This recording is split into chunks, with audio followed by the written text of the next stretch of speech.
El trabajador dominicano cuenta con un amigo que resuelve en sus momentos más difíciles.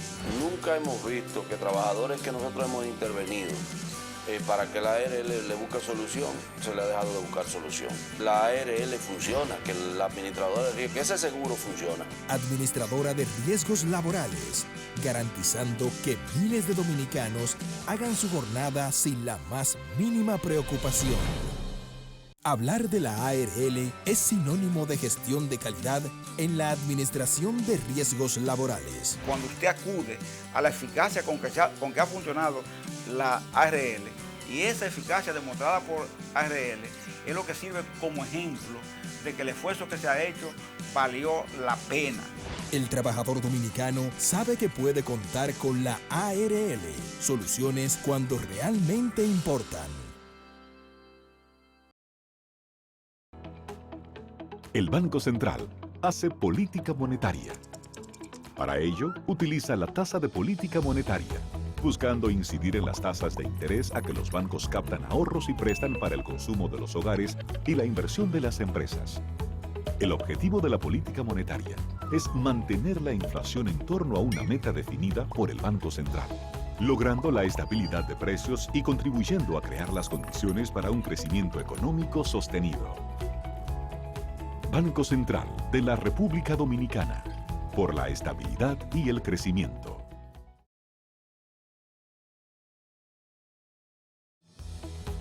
El Banco Central regula el sistema financiero, diseña y propone a la Junta Monetaria las normativas necesarias para el funcionamiento eficiente del sistema financiero, contribuyendo con la estabilidad y el crecimiento de la economía. Banco Central de la República Dominicana, por la estabilidad y el crecimiento.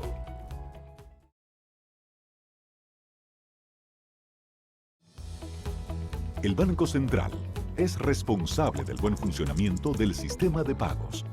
Vigila a las entidades emisoras de instrumentos de pago para que las personas y empresas puedan realizar sus transacciones con cheques y transferencias de fondos con rapidez y seguridad. Banco Central de la República Dominicana, por la estabilidad y el crecimiento.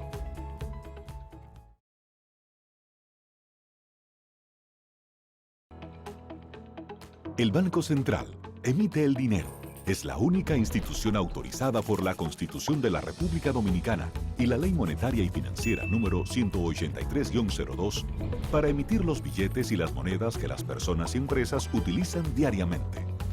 Diseña los billetes y las monedas, contrata su fabricación mediante licitación pública internacional y los pone en circulación, cuidando que la cantidad existente en la economía se corresponda con la demanda real de estos medios de pago. Banco Central de la República Dominicana, por la estabilidad y el crecimiento.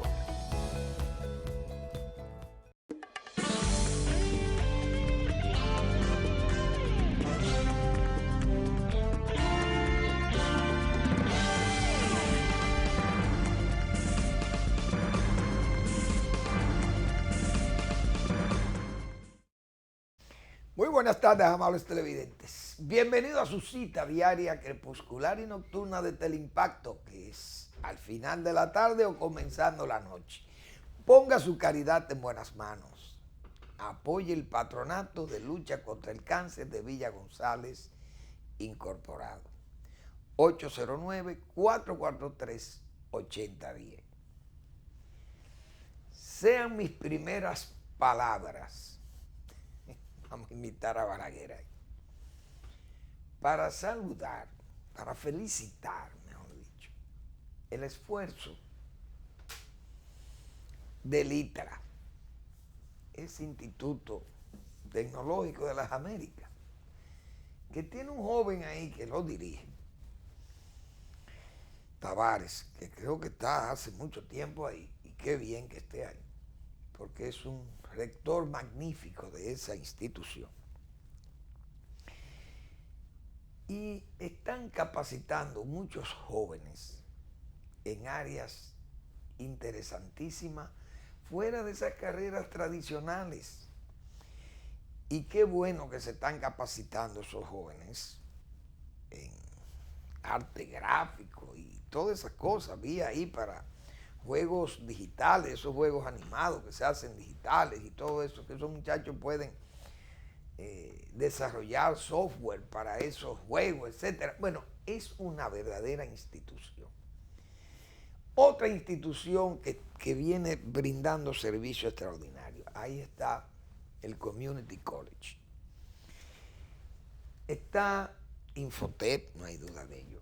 También me llamó la atención el CONIAF. El CONIAF es el Consejo Nacional para las Investigaciones Agropecuarias y Forestales. El CONIAF anuncia que preparó 379 técnicos agropecuarios, porque también eso es lo importante. En mayo se brindó asistencia sobre yuca, pitahayas, vegetales orientales. Juan Chávez, que es mi amigo Juan, y es un hombre muy dinámico, y que yo quiero felicitar a Juan Chávez, porque el CONIAF son esas instituciones que la gente no las conoce, pero ahí se promueve mucho trabajo de investigación. Y Chávez se sale también de la investigación y entra en ese campo de la capacitación. Y yo lo saludo. Fíjense que aquí se ha hecho un esfuerzo, yo diría que desde el gobierno de Leonel Fernández, desde el primer gobierno de Leonel Fernández, 96-2000, y siguió en su gobierno del 2004 en adelante, siguió dándole un apoyo extraordinario por vía de esas instituciones. El ITLA se creó con Leonel Fernández.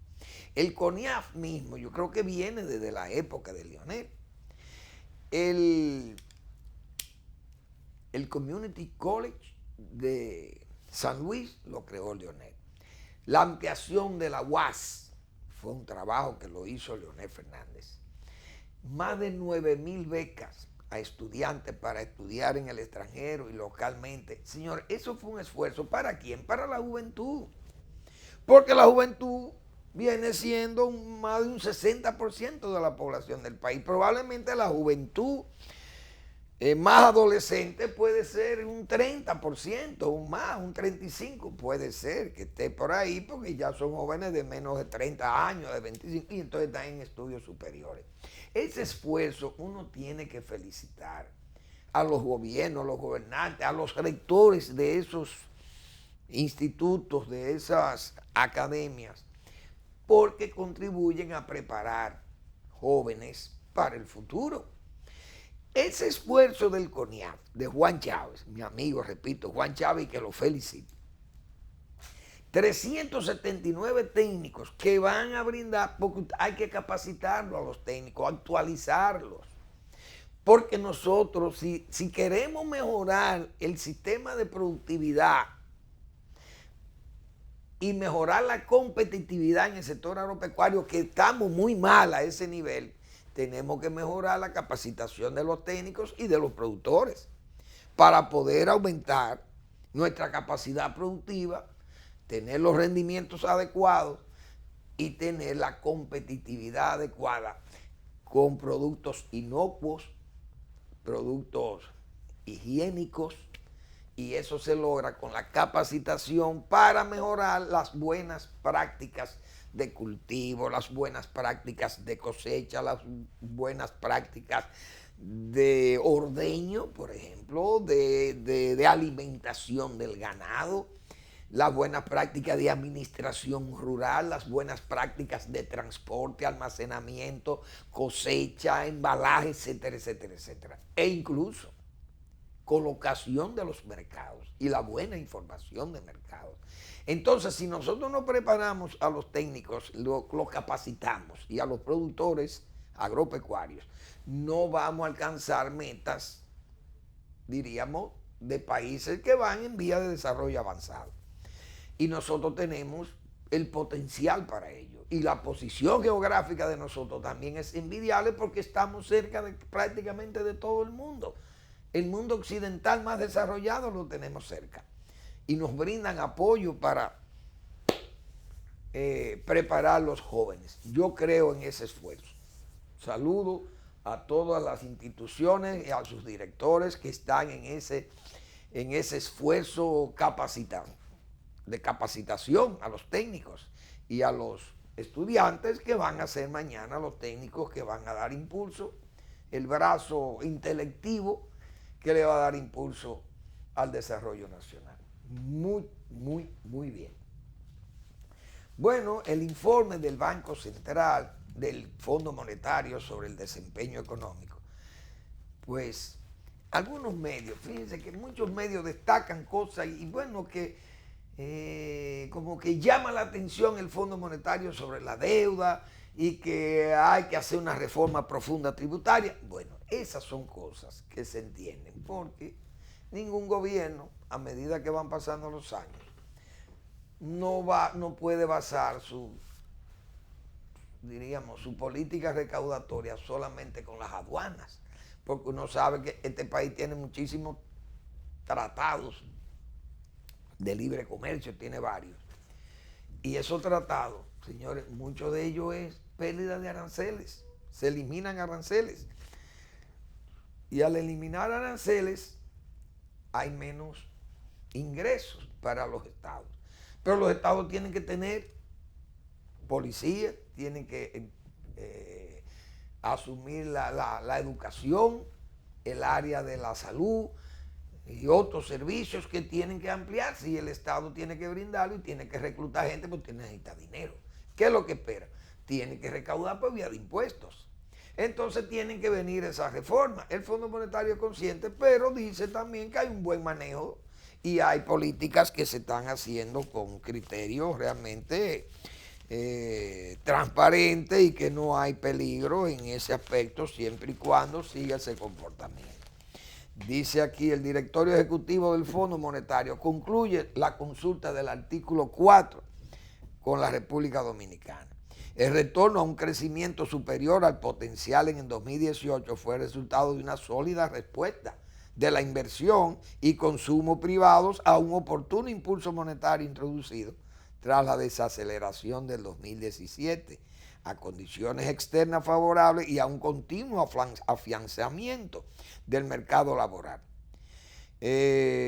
Una sustancial reducción de la pobreza y la desigualdad y la continua convergencia de los ingresos hacia los niveles de economías avanzadas.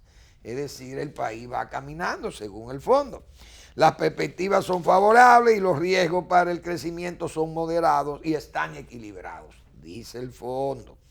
La moderación obedecerá a una desaceleración, porque ellos dicen el crecimiento será de un 5 o un 5.5%, no será de un 7 como fue 7.4 que fue en el 2018, en el 2019 habrá menos. Dicen ellos que eso va a obedecer a una desaceleración en la expansión del crédito, un entorno internacional menos favorable y mayores precios del petróleo. Perdón, aunque el petróleo ha tenido un precio muy bajo en estas 2 semanas. Se espera que la inflación aumente gradualmente al rango fijado como meta del Banco Central de 4 más 1%, debido al repunte de los precios de los alimentos y el petróleo. Los principales riesgos a la baja para las perspectivas son una demanda externa más débil de lo esperado y precio de la energía más alto. Por el lado positivo, el ímpetu de la demanda interna en el corto plazo podría ser más intenso de lo previsto, dado el sólido crecimiento de los ingresos, dice el fondo. Los directores elogiaron a las autoridades por el sólido desempeño económico, dicen aquí, celebraron el compromiso de la autoridad de mejorar la posición fiscal, por ejemplo, mediante reformas de gran alcance de la administración tributaria para reducir la evasión, movilizar ingresos y mejorar la gestión de gobierno. No obstante, dado que la deuda pública, oigan lo que dice el fondo, no obstante, dado que la deuda pública presenta una tendencia de aumento a pesar del fuerte crecimiento, porque esas son de las cosas que a veces no se explica a uno, seguimos creciendo y más riqueza, pero entonces acusamos más pobreza porque necesitamos más préstamos. Se presenta una tendencia de aumento a pesar del fuerte crecimiento. Los directores instaron a redoblar los esfuerzos para mejorar la sostenibilidad de la deuda. Desde luego, hay que decir que el país no se ha atrasado en el pago del servicio de su deuda externa, siempre ha pagado. Subrayaron la necesidad de un ajuste concentrado en la etapa inicial que tenga como objetivo ampliar la base impositiva y reducir la carga que el sector eléctrico supone para el presupuesto nacional. Es decir, hay que poner impuestos porque los gobiernos viven de los impuestos. Lamentablemente, los que pagamos eso somos los que sufrimos y nos sentimos muy mal. Es la verdad. Claro, los gobiernos tienen que mejorar el gasto.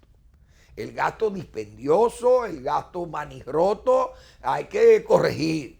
No se puede tener una serie de gastos y un gasto malo que tienen los gobiernos, nominillas y qué sé yo qué, y unos cónsules y que todo aquello, y un desorden. Se convierten en los estados, los gobiernos se convierten en una suerte de manicomio administrativo.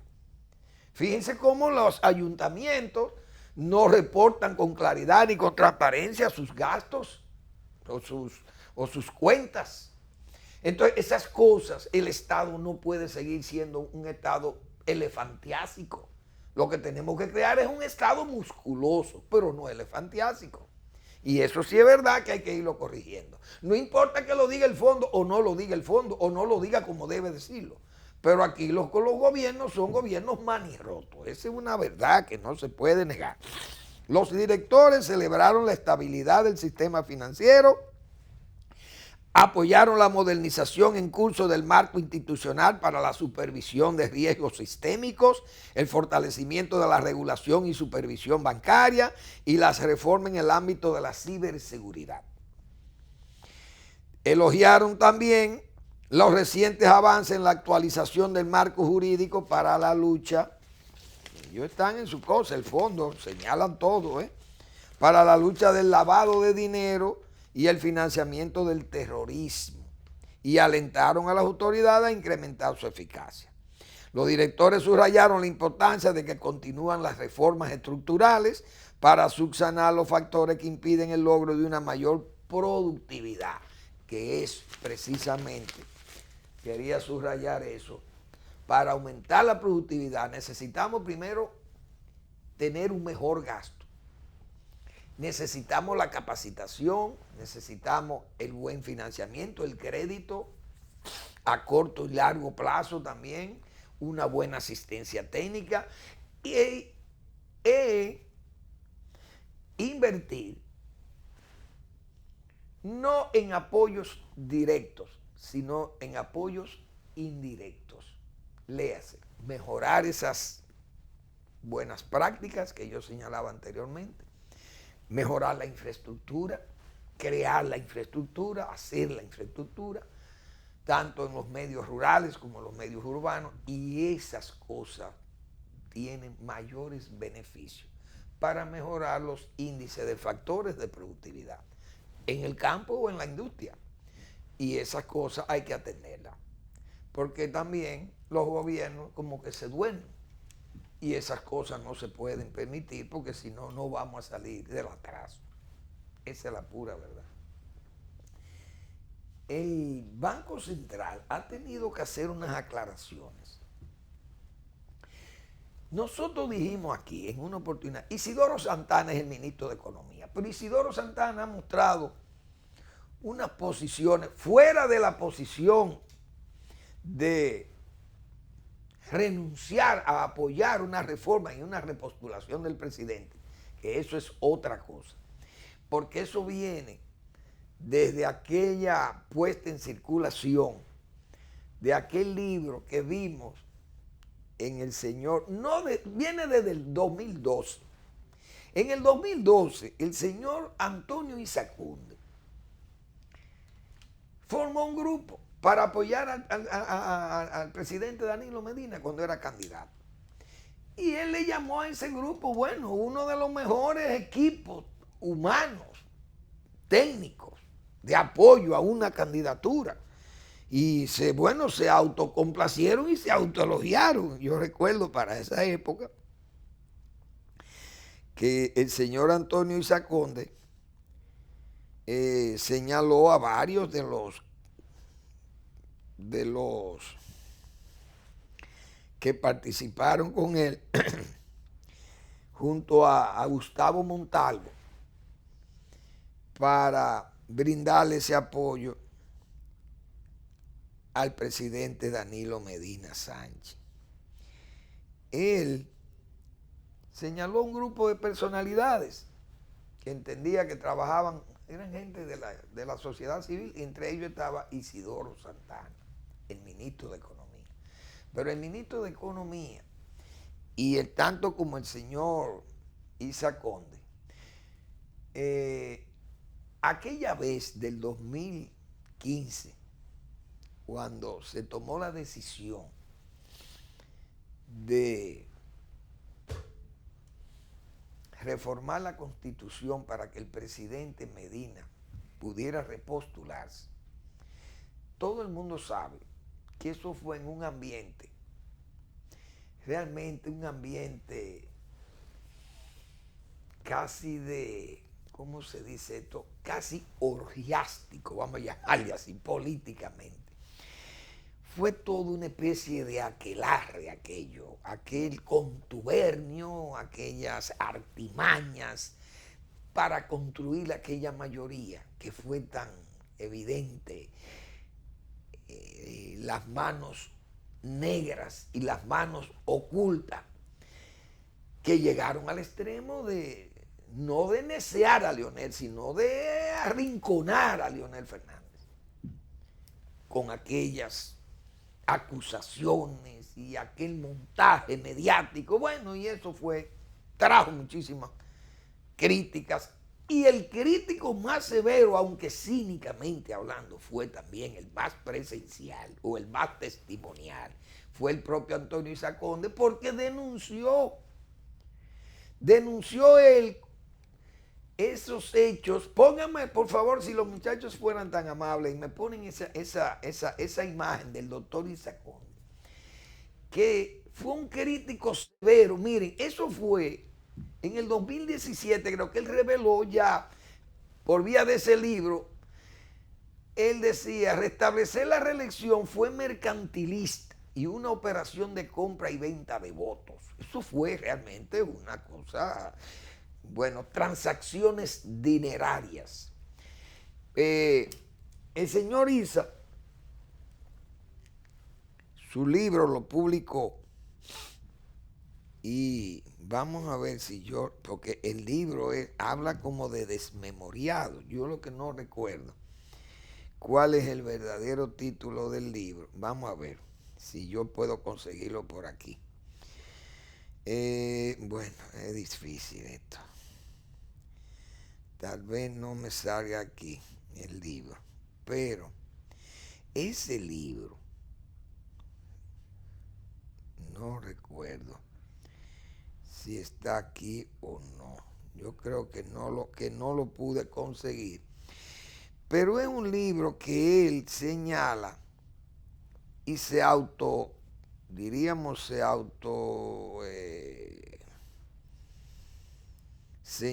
él como un desmemoriado.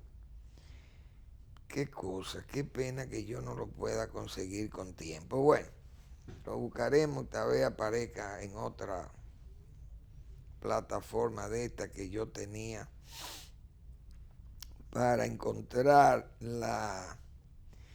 libro de Isa Conde. Vamos a ver, publicado, vamos a ver si aparece aquí. ¿Qué va? Difícilmente no lo voy a poder conseguir. Vamos a ver qué dice esto. Transparencia, combate.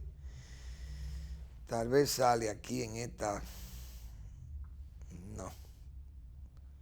Gobierno abierto. Bueno, no aparece. Está bien. Ese señor, ya la pueden quitar la imagen, denunció ese problema que hubo en el 2015, 2016. Publicó ese libro, pero eso creó un escándalo.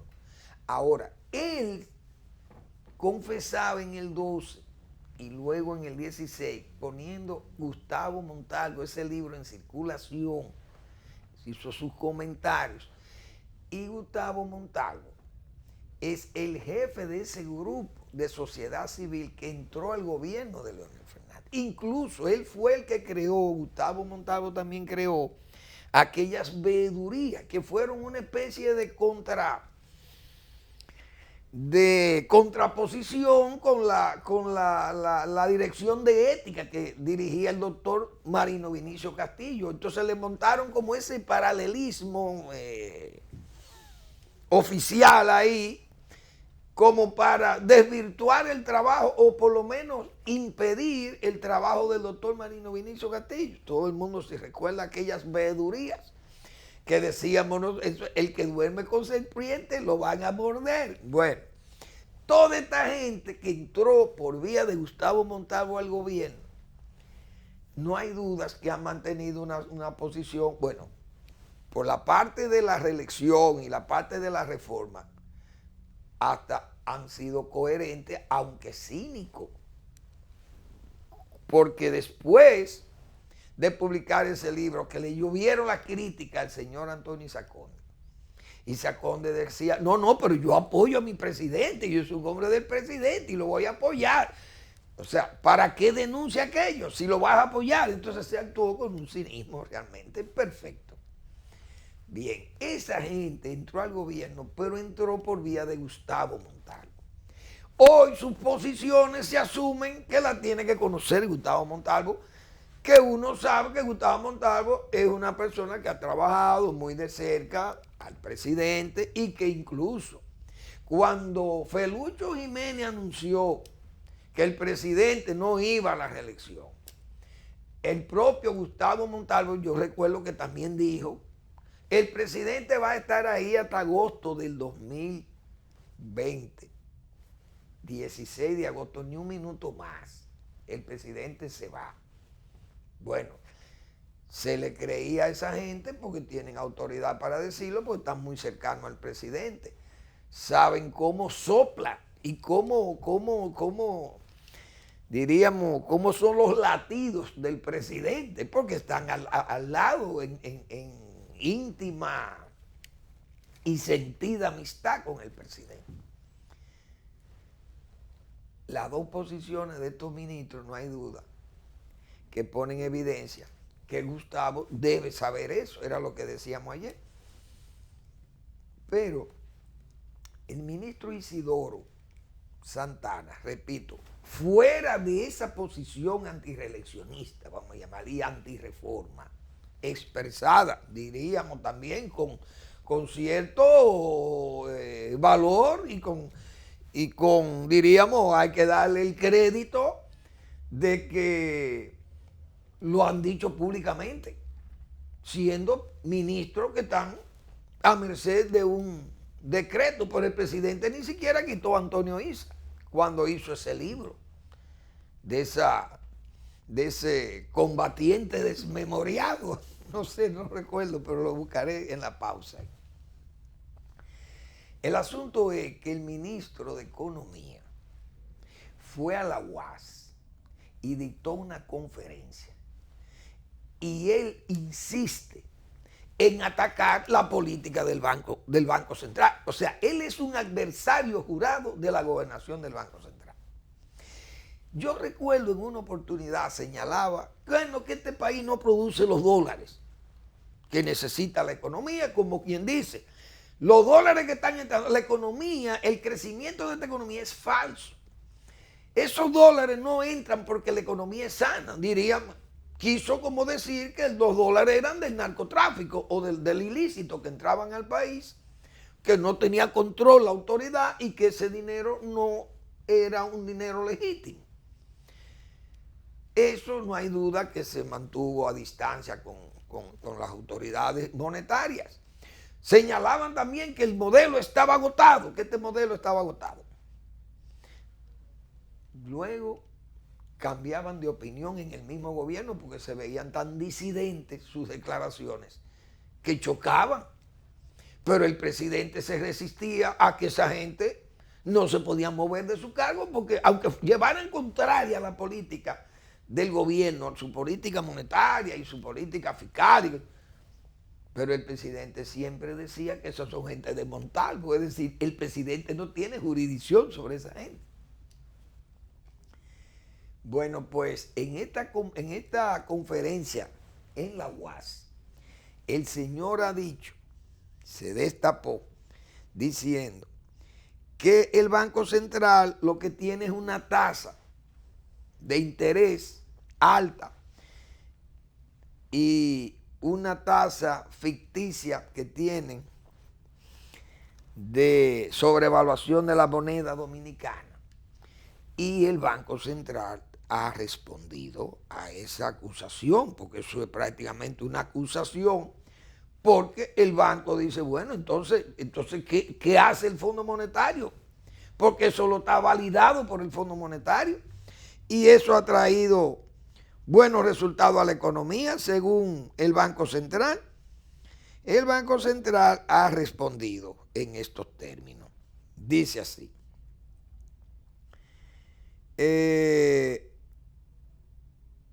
Vamos a ver si fue esta la respuesta. No es esta la respuesta. ¿Y dónde estará? No, esto es del Fondo Monetario, el tipo de cambio. Vamos a ver el tipo de cambio, si fue aquí que respondió el Banco Central.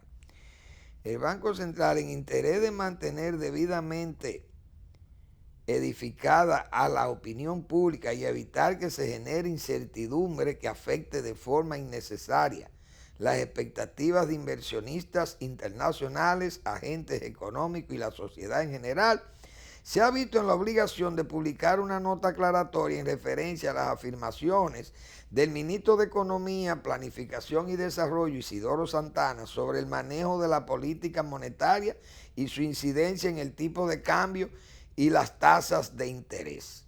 Eso fue en una conferencia que el ministro dictara en la UAS. De forma particular, el ministro Santana afirmó que el Banco Central está obligado por interés propio a mantener altas tasas de interés real y una tasa de cambio sobrevaluada como una forma de garantizar la permanente entrada de capitales a la República Dominicana. En primer lugar, dice el banco, respecto a la tasa de cambio, es preciso aclarar que en las argumentaciones del ministro, que parecerían promover una injustificada depreciación del peso dominicano, se observa, dice el Banco Central, se observa una marcada contradicción con las evaluaciones realizadas por el Fondo Monetario Internacional y evidencia el desalineamiento en la tasa de cambio real, lo cual indica que esa variable es consistente con los fundamentos macroeconómicos de nuestro país. La afirmación del ministro Santana resulta sorprendente si se contrasta con el hecho de que en los últimos años el tipo de cambio ha mostrado una depreciación real con relación a su principal socio comercial, lo que ha contribuido a reducir de forma significativa el déficit de cuenta corriente de 7.5% del PIB en 2011 a 1.4% en 2018. Este impacto positivo del tipo de cambio real en la competitividad y el buen desempeño del sector externo, unido al proceso de consolidación de las finanzas públicas, ha permitido a la República Dominicana fortalecer sus fundamentos macroeconómicos por medio de la disminución de los llamados déficits gemelos, es decir, de cuenta corriente y cuenta fiscal. Lo más importante es que la notable mejoría de las cuentas externas ha creado las condiciones para una acumulación histórica de reservas internacionales. En efecto, el 5 de junio, las reservas, excluyendo los depósitos del gobierno de las emisiones de bonos soberanos, superan los 8.000 millones de dólares, cercano al 10% del PIB, que es considerado como el nivel óptimo de reservas, según la metodología de Jean Rancière del Fondo Monetario Internacional. En segundo lugar, con respecto a la tasa de interés, rechazamos enfáticamente que exista una conducta deliberada del banco para mantener altos niveles de tasa de interés real con el objetivo de evitar salidas de capitales.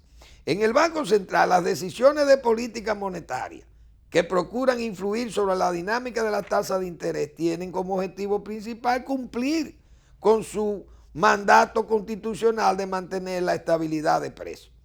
La realidad es que el nivel promedio anual de la tasa de interés real activa durante 2018 fue el más bajo de los últimos 5 años, lo cual ha contribuido al dinamismo del crédito privado que se ha expandido en torno a 13% interanual durante este periodo, superior al crecimiento del PIB nominal. Señores, el Banco Central ha tenido que responderle al propio ministro, que niega la política económica de su gobierno. La verdad que Isidoro Santana ya ha tenido unas posiciones sumamente difíciles. Este gobierno, señores, siempre en los gobiernos hay mucha gente que son disidentes. Hasta en el gobierno de Trujillo, yo leyendo unas partes de esta historia de este país, un señor que se llamaba Rafael Brache, hermano de Elías Brache, que era también un político muy activo de esa época, de la época del 30.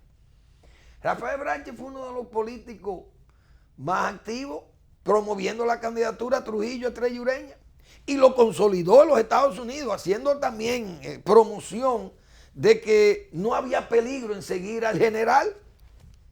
Señores, ya 5 años después, ese señor era adversario de Trujillo, adversario a las políticas, y luego también fue un crítico severo del régimen de Trujillo, por la matanza de los haitianos.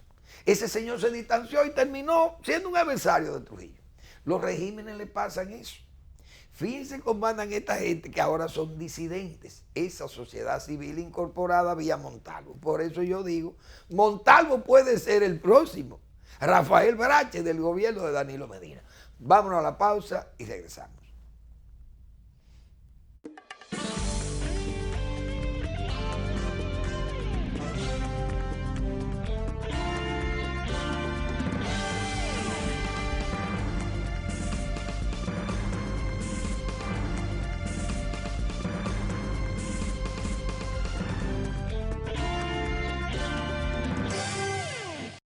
El trabajador dominicano cuenta con un amigo que resuelve en sus momentos más difíciles.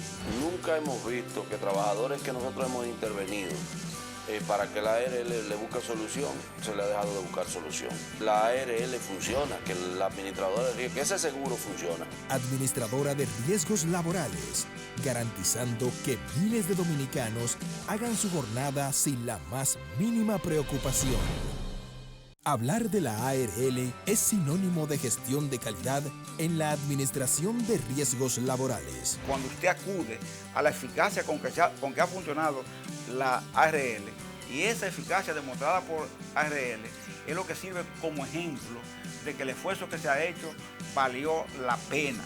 El trabajador dominicano sabe que puede contar con la ARL, soluciones cuando realmente importan. El Banco Central hace política monetaria.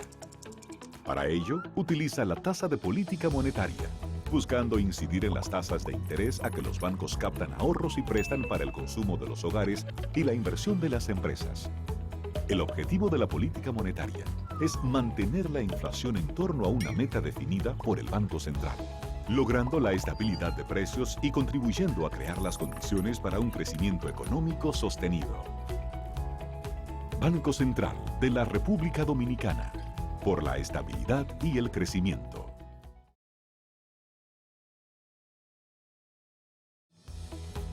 El Banco Central regula el sistema financiero, diseña y propone a la Junta Monetaria las normativas necesarias para el funcionamiento eficiente del sistema financiero, contribuyendo con la estabilidad y el crecimiento de la economía. Banco Central de la República Dominicana, por la estabilidad y el crecimiento.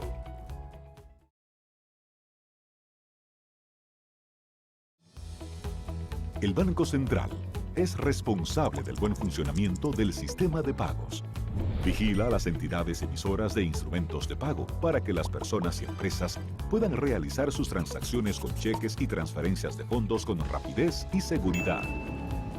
Banco Central de la República Dominicana, por la estabilidad y el crecimiento.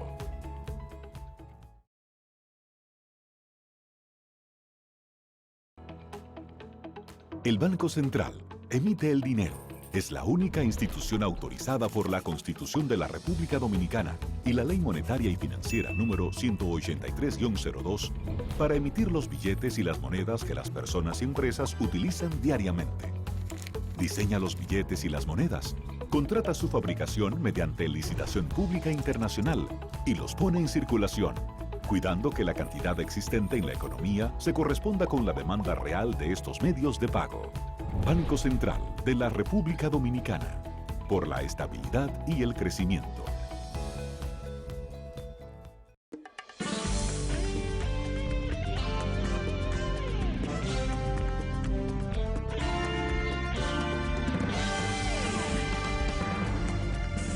Señores, el bendito libro de Antonio Isaconde es Relatos de la vida de un desmemoriado. Isaconde se define como un defensor de la permanencia de Medina, candidato del oficialista Partido de la Liberación Dominicana a la presidencia. Dice, ese acuerdo me entristeció. No es lo que la democracia requiere, pues sencillamente resulta mercantilista. Una operación de venta de votos contaminante del proceso que he defendido. No puedo estar de acuerdo con eso. Pero se produjo una negociación política que mi estómago no digiere y que me convence de que en realidad yo no soy político, lamenta el funcionario. Ese acuerdo me entristeció, no es lo que la democracia requiere. Resulta mercantilista, una operación de venta de votos es contaminante del proceso que he defendido. No puede estar de acuerdo con eso, señores. Él es coherente porque mantiene la posición, pero votó o apoyó al presidente, o sea, actuó con cinismo, no hay duda de ello. Vuelve y mantiene ahora, siendo coherente, mantiene una posición y hace 2 días o 3, qué sé yo, que señaló que no está de acuerdo con la reforma de nuevo. Porque va a decir lo mismo que dijo aquí, no hay duda, aunque seguiría apoyando al presidente, cosa que uno no lo va a entender. Pero esta gente resulta que son gente de Montalvo, de Gustavo Montalvo, que es, diríamos, el capitán general de ese grupo, es el que los dirige y por el quien llegaron. Ese, dice él, del organismo asegura que cuando se formó le llamábamos a ese organismo que trabajaba con Gustavo Montalvo el Consejo de Ancianos al servicio del plan de gobierno de Danilo Medina, conformado por Isaconde, Isidoro Santana, Ernesto Vilalta, Ramón Flores, Ramón Pérez Minaya, Nelson Suárez, Juan Ariel Jiménez, Chanel Rosa y Luis Vargas. Ese equipo trabajó junto a Gustavo Montalvo para aquella época. Me imagino que todos hoy estarán en contra. Vamos a ver qué dicen los que son funcionarios de eso. Creo que hay un señor que se llama Chanel Rosa, creo que es funcionario. Si estarán en la misma tesis, pero el grupo Montalvo sigue siendo antireeleccionista. Es posible, digo yo, que ahí se identifique el nuevo Rafael Barache del gobierno de Danilo Medina. Vamos a ver, porque uno no se puede adelantar. Señores, yo quiero mostrar unos videos. Vamos a ver. Primero, el de México. Para ver, yo lo voy a repetir, pues yo lo puse en esta semana, de la Secretaría de Educación de México. Usted me va a decir si eso es política de género o eso no es ideología de género, que al fondo, al final, eso es lo que van a querer imponer aquí. Póngame el video de la señora mexicana, porque eso es... Fuimos allí a la escuela primaria a informar del uniforme neutro, que para nosotros pues es muy importante, que como dije, los niños si quieren puedan usar falda y las niñas si quieren puedan usar pantalón. La igualdad se ve en los detalles más sencillos y tuvimos el apoyo de la Secretaría de Educación Pública para que esta sea una medida para todas las escuelas públicas y privadas de la ciudad. Mañana fuimos allí a la escuela primaria a informar del uniforme neutro, que para nosotros pues es muy importante, que Como dije, los niños si quieren puedan usar falda y las niñas si quieren puedan usar pantalón. La igualdad se ve en los detalles más sencillos y tuvimos el apoyo de la Secretaría de Educación Pública para que esta sea una medida para todas las escuelas públicas y privadas de la Ciudad de México. Bien, señores, eso es política de género, eso es ideología de género. Eso es lo que va a venir aquí. Eso no es decirle a un niño, la igualdad en la escuela de la mujer y el hombre. Sí, quieren enmascarar lo que hay que decirle que una mujer tiene que ganar el mismo salario que un hombre. Eso es evidente, si tienen su mismo nivel académico y de preparación. ¿Cuál es el problema? Las mujeres no pueden estar por debajo del hombre. Eso no es verdad en ese aspecto de la formación, de la dirección, en lo que tenga que actuar un hombre en la actividad laboral, la mujer tiene su mismo derecho. Eso es pecaminoso. No, pero uno sabe que lo pecaminoso es lo que dice esa señora en México, y México es igualito que nosotros. Ahí no van a llevar el idioma sajón, es en idioma español, igualito que como se dicen las cosas aquí en nuestra escuela. Eso es lo que hay. Mira, muchachito, tú puedes usar una falda si tú tienes inclinaciones homosexuales, ponte tu faldita. Y el que se ría y haga bullying de ti aquí, dínoslo para sacarlo de la escuela. Porque esto es permitido aquí. Y tú puedes entrar, si tú tienes esa inclinación, puedes entrar al baño de las niñas con tu falda puesta. ¿Ustedes se imaginan esa barbaridad? Esa es la política de género. No, esa es la ideología sodomista de género que tienen ustedes. Eso es lo que hay, que le enseñen eso al ministro de Educación, a ver si él va a garantizar que esas cosas no van a pasar así. Imagínense ustedes. Bueno, ahora quiero otro video, pero este es de San Cristóbal. Señores, ese camino que yo voy a mostrar, la Procuraduría General de la República tiene una cárcel de mujeres y se llega por ese camino, ni que se llega, se mal llega por ese camino.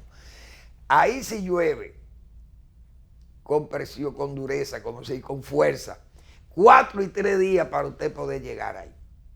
Enséñamele, póngame el video. Los muchachos. Mire, ese camino lleva, eso es a una cárcel que hay ahí en San Cristóbal. Eso yo no recuerdo cómo se llama el lugar. Pero eso está al norte de San Cristóbal, donde estaba la Hacienda Fundación, para allá, esos lados, por ahí eso. Hay una cárcel ahí. Y ese camino, eso es intransitable. Lodo, hoyo, una cosa increíble. Y ahí nadie se ocupa. El ministro de Obras Públicas lo que está en la capital y en la carretera haciendo labores policiales o labores de alcaldía. Ahí no hay una ayudantía de Obras Públicas que arregle ni un camino ni haga nada. La Procuraduría General de la República, repito, tiene una cárcel de mujeres en ese lugar y miren en las condiciones en que andan esos caminos por ahí. Nadie se ocupa de eso. Ahí hay una alcantarilla que se la llevó el río. Y cuando llueve, repito, no se puede cruzar. Es decir, esa gente se quedan aislados 2 y 3 días por ahí. Explíquenme ustedes, si eso es justo en una provincia como San Cristóbal, que está cerquita de aquí y donde hay una cárcel de mujeres. Miren en las condiciones que están esos caminos ahí. Y nadie se quiere ocupar de eso, ni en Obras Públicas, ni en la Procuraduría General de la República, que debe presionar a Obras Públicas para que terminen eso, que arreglen ese camino, porque es intransitable que está. Realmente intransitable. Ahí hay pedazos, tramos, que usted lo ve más o menos, que se puede, me dirían, no, pero Fermín, ahí se camina. Sí, pero más adelante ya la cosa es realmente muy difícil. Usted no quiere destruir su vehículo, pero la gente tiene que ir, porque el que va a la cárcel a ver sus reos tiene que desplazarse, pero miren en las condiciones que están esos caminos. ¿Ustedes creen posible eso en una provincia como San Cristóbal, con la cercanía que hay aquí? No, no debe ser. Eso hay que andarle rápido y sin pausa, como se dice. Está bien, yo creo que ya esas imágenes son reveladoras de las condiciones en que está ese camino, que realmente, además, los pobladores de esa zona, La gente no puede caminar, no puede, en su vehículo no puede transitar por ahí. Está para las pezuñas de las bestias, para poder avanzar en esos caminos. Una verdadera tragedia. Bueno, señores, yo me voy a tratar un tema que aquí lo he tratado muchas veces. Ese caso de China. Vi ahí que en Hong Kong, unas protestas enormes en Hong Kong. Hong Kong tiene una particularidad especial con respecto al pueblo chino de tierra firme. Hong Kong era una posesión inglesa que pasó en los años 90. Se cumplieron los 100 años que tenía derechos de arrendamiento, que tenía Inglaterra sobre esa isla perteneciente a China, pero está muy pegada de China. Entonces Hong Kong fue que dio origen a dos sistemas.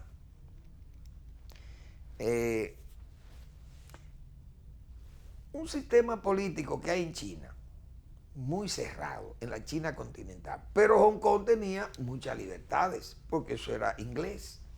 Como posesión inglesa tenía respeto a derechos humanos, respeto a la asociación, a la libertad de negocio, a la libertad de información. Bueno, un país del área occidental, una democracia a lo inglés.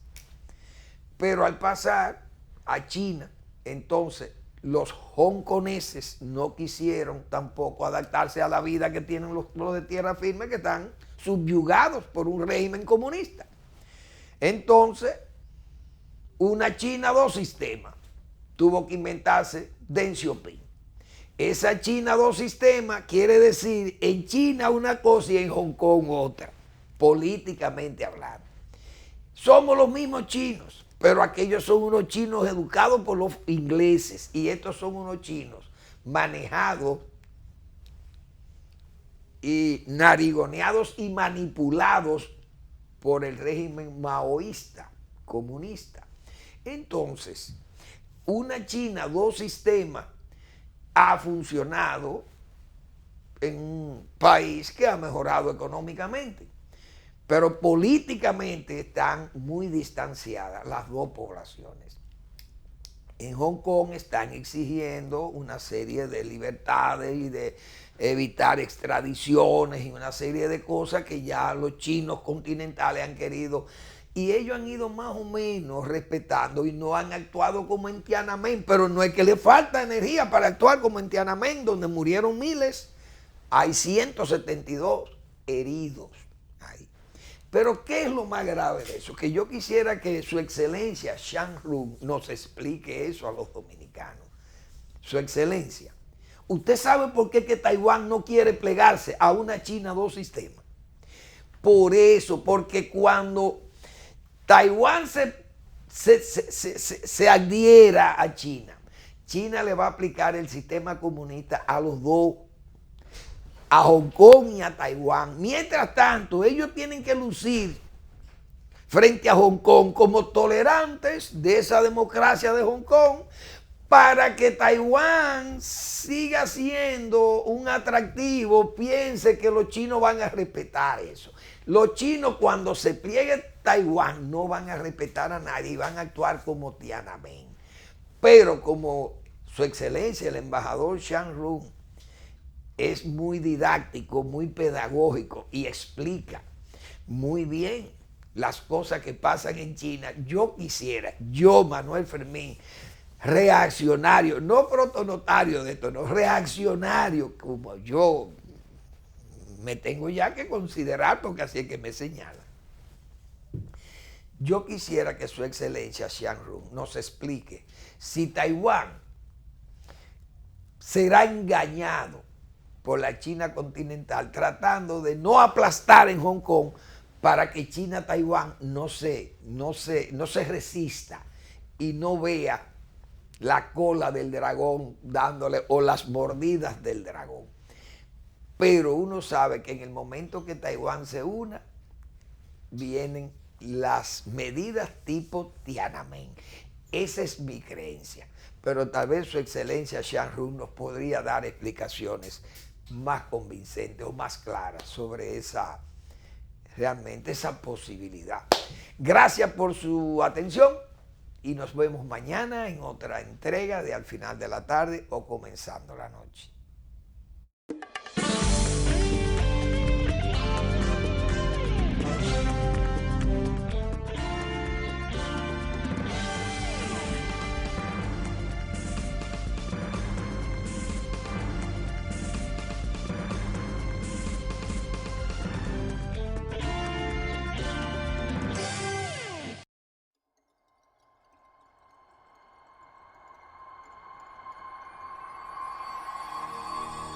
Estás viendo Teleimpacto. A continuación, otra cápsula informativa de Info Teleimpacto. La Oficina Judicial de Servicios de Atención Permanente de Santo Domingo Este reprogramó para hoy miércoles a las 5 de la tarde el conocimiento de la medida de coerción contra Eddie Vladimir Félix García, alias El Ñata,